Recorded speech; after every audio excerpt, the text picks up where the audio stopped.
Hello दोस्तों, आज NBCC का क्वार्टर फोर रिजल्ट आ गया है। मैंने पहले बोला था कि मई 29 को आएगा और आ गया है। कितना क्या आया है वो हम देखेंगे। उसके साथ साथ हम रियल टाइम में देखेंगे कि किस पोजीशन पर अभी वो स्टॉक है और वो ऊपर जा सकता है या फिर नीचे आ सकता है या फिर क्या हो सकता है, स्ट्रैटेजी क्या हो सकता है वो भी हम देखेंगे। उसके साथ साथ कंपनी ने आपको डिविडेंड दिया है, कितना डिविडेंड दिया है वो भी हम देखेंगे। तो वीडियो स्टार्ट करने से पहले प्लीज़ वीडियो को लाइक एंड सब्सक्राइब कर दीजिएगा। दोस्तों, ये जो कॉलम है एक क्वार्टर फोर का कॉलम है और ये जो कॉलम है एक क्वार्टर थ्री का कॉलम है। तो क्वार्टर फोर से क्वार्टर थ्री अगर कंपैरिजन करेंगे, लेकिन कंपैरिजन करने से पहले दोस्तों मैं जो भी ये जो फिगर बोलूँगा ये सब लाख में होगा। मतलब ये जितना भी फिगर है लाख में होगा। तो अगर करोड़ में आपको कन्वर्ट करना है तो पहले दो मतलब लास्ट दो डिजिट को निकाल लेना, जो हो जाएगा वो करोड़ में आ जाएगा। तो पहले आ जाइए टोटल इनकम। टोटल इनकम मतलब revenue from operation and other income, इन दोनों को अगर ऐड कर देंगे तो हो जाएगा टोटल इनकम। टोटल इनकम देखिएगा इस क्वार्टर में 3260 करोड़ हुआ है, जबकि पिछले क्वार्टर में देखिएगा 2087 करोड़ हुआ था। मतलब इस क्वार्टर में बहुत ज़्यादा आपका टोटल इनकम बढ़ गया है। लेकिन अगर एक्सपेंसेस की बात किया जाए, मतलब कंपनी का कितना खर्चा है, तो बहुत सारा खर्चा है। इन सब को मिलाकर बोलते हैं टोटल एक्सपेंसेस, मतलब कितना टोटल खर्चा हुआ है। तो कंपनी का इस क्वार्टर में 2978 करोड़ रुपीज़ का खर्चा हुआ है, जबकि प्रीवियस क्वार्टर में देखिएगा 19 से 15 करोड़ रुपीज़ का खर्चा हुआ है। तो मतलब इस क्वार्टर में खर्चा भी ज़्यादा हुआ है, इनकम भी ज़्यादा हुआ है, खर्चा भी ज़्यादा हुआ है। तो इसलिए अगर प्रॉफिट देखोगे तो प्रॉफिट बिफोर टैक्स, मतलब टैक्स देने से पहले कितना हुआ है, 186 करोड़ हुआ है प्रॉफिट, जबकि पिछले क्वार्टर में देखिएगा 171 करोड़ होता था। तो मतलब मान लीजिए कि 15 करोड़ का आपका प्रॉफिट हुआ है, लेकिन ये विदाउट टैक्स है। अगर टैक्स देखोगे तो टैक्स कितना हुआ है, अगर टैक्स निकाल देंगे तो कितना होगा, तो टैक्स निकाल देंगे होगा 137 करोड़ होगा आपका नेट प्रॉफिट, मतलब टैक्स देने के बाद। तो अगर पिछले क्वार्टर में देखिएगा 128 करोड़ हुआ है, तो मतलब 9 करोड़ का आपका इस क्वार्टर में आपका प्रॉफिट हुआ है। तो ये तो हो गया क्वार्टर वाइज कंपैरिजन। अगर ईयर वाइज देखते हैं तो दोस्तों ये जो है 2025 का है और ये जो है 2024 का है।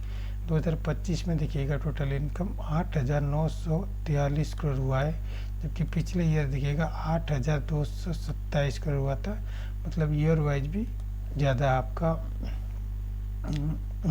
इनकम हुआ है। अगर खर्चे की बात करेंगे तो इस साल 8,217 करोड़ हुआ है, जबकि पिछला ईयर देखिएगा 7,587 करोड़ हुआ था। तो ऐसे नेट प्रॉफिट अगर देखेंगे इस साल 776 करोड़ हुआ है, जबकि पिछले साल देखिएगा 344 करोड़ हुआ है। तो मतलब पिछले ईयर से अगर इस ईयर कंपैरिजन करेंगे तो नेट प्रॉफिट आपका बहुत बढ़ गया है। हालांकि क्वार्टर वाइज इतना अच्छा नहीं आया है, हाँ 9 करोड़ है, जबकि मतलब एनबीसीसी के लिए भी बहुत अच्छा है। लेकिन अगर ईयर वाइज देखोगे तो बहुत ही ज़्यादा अच्छा है।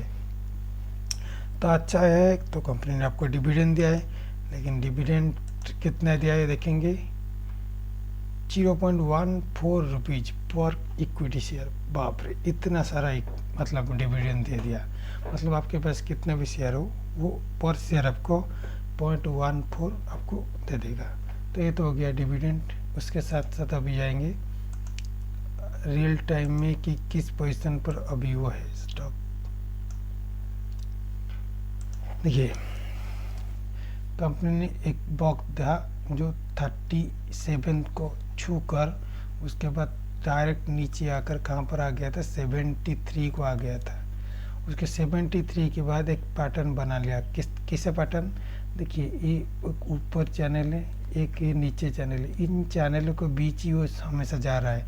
मतलब जब भी ऊपर जा रहा है इस लाइन को, मतलब ऊपर लाइन को कभी क्रॉस नहीं करेगा, और जब नीचे भी जाएगा तो ये नीचे लाइन को कभी क्रॉस नहीं करेगा, इसके अंदर ही वो जाता रहता है। तो अगर नीचे भी आएगा भी तो हो सकता है कि ये इस पोजीशन पर आ जाए कि फिर से वो रिबाउंड करके यहाँ पर आ जाए।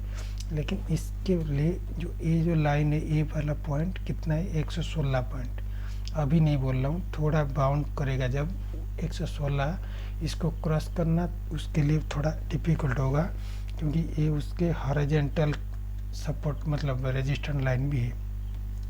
तो मतलब 116 को अगर क्रॉस कर गया, मतलब आप अगर 118 के आसपास पहुंच गया तो डायरेक्ट चला जाएगा कितना तक, 128.83 तक आ सकता है।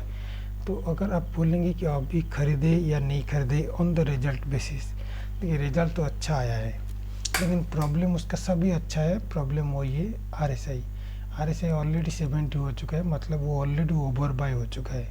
तो मतलब इसको कंसल्ट होना पड़ेगा, लेकिन किस पोजीशन पर होगा ये आपको देखना है। अगर वो नीचे आया, नीचे आकर इस लाइन को बाद वो फिर से बाउंड कर गया तो वो 116 को क्रॉस कर सकता है।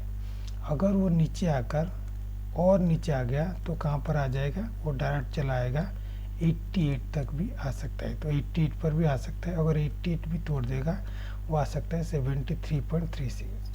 73.36 से नीचे नहीं आने वाला है, ये श्योर है। तो आप मान के चलिए 7, मतलब ज़्यादा से ज़्यादा, मतलब वर्स्ट कंडीशन में बता रहा हूँ, अगर आएगा तो 73.36 आएगा। तो अगर इसमें बाउंड करके ऊपर चला गया, रिबाउंड करके ऊपर चला गया, तो 116 को उसको क्रॉस करना ज़रूरी है। इसको क्रॉस कर पा रहा है कि नहीं वो आपको देखना है। तो अगर बोलेंगे कि अभी क्या करना है, देखिए अभी अगर देखना है, एक रिस्की मूव है, हालांकि मुझे देना जरूरी मतलब अच्छा नहीं लगता, लेकिन मतलब मन नहीं मानता है इतना ज़्यादा जाएगा, लेकिन 116.50 क्योंकि उसका रजिस्टेंस लाइन है, तो आप 117.5 पे आप एंट्री कर सकते हैं। लेकिन आपका टारगेट होना चाहिए 128। दोस्तों ये मैं जो बोल रहा हूँ, ये क्यों बोल रहा हूँ, मन नहीं आ रहा है, क्योंकि बहुत ही रिस्की है, क्योंकि ऑलरेडी मैं पूरा ओवर बाय कंडीशन में दे रहा हूँ। तो इसीलिए आपको स्टॉप लॉस भी बहुत ही छोटा लगाना है। कितना लगाना है, 116.5। दोस्तों इससे नीचे नहीं लेना है, और अगर लेना भी है तो स्टॉप लॉस यूज करना, नहीं तो मत लेना है, चलेगा, लेकिन विदाउट स्टॉप लॉस मत लेना। क्योंकि अगर ये 116 पर आप खरीद लिए और स्टॉप लॉस नहीं लगाए तो डायरेक्ट चला आएगा 88.3 तक। तो ये बहुत रिस्की मूव है, लेकिन रिस्क लेंगे तो हो सकता है ज़्यादा मुनाफा होगा। तो स्टॉप लॉस आपको लगाना है, स्टॉप लॉस में दे रहा हूँ क्योंकि अगर निकल भी गया तो इतना ज़्यादा आपको नुकसान नहीं होगा, तो इसलिए स्टॉप लॉस दे रहा हूँ। तो आपका टारगेट हो जाएगा 128.83, उसके बाद आप एग्जिट कर सकते हैं, क्योंकि उसके बाद हो सकता है कि थोड़ा ज़्यादा कंसोलिडेट करे, और हो सकता है कि वो 800 के आसपास पहुंच जाए, तो वो देखना पड़ेगा। लेकिन पहले 128.83 अगर पहुंच जाए तभी मैं नया वीडियो करूंगा और बोलूँगा कि क्या कर सकते हैं, तभी हम एनालाइज करेंगे।